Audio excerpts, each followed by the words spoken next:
Winter seems a little closer.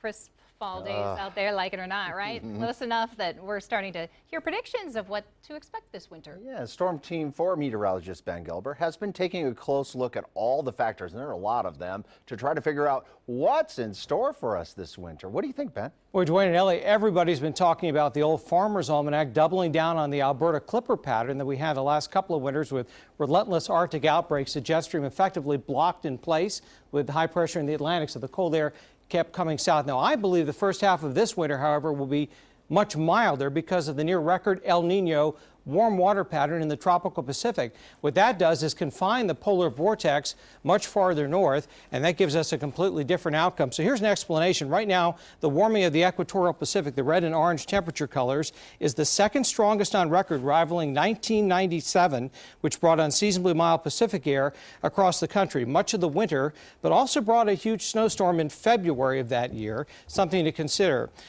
Our current historic El Nino weakened the Atlantic hurricane season due to excessive wind shear, promises to bring relief to the four-year drought in California. But here's a big catch. I looked at solar cycles, which recently peaked with another huge solar flare and display of the northern lights.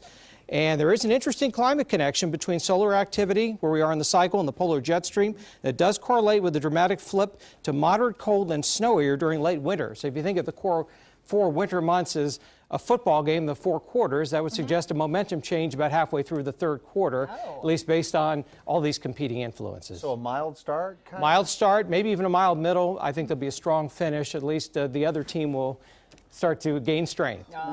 Basically mid to late February into March. I love how you get into this. Like, if you could go to Vegas and bet on this, Ben Gilbert would be there. Absolutely. Well, we always put out the proviso. There are lots of variables, but based on, I looked about 50 to 75 years of records, and that's what I would think. Well, you're the pro. Thanks, Ben.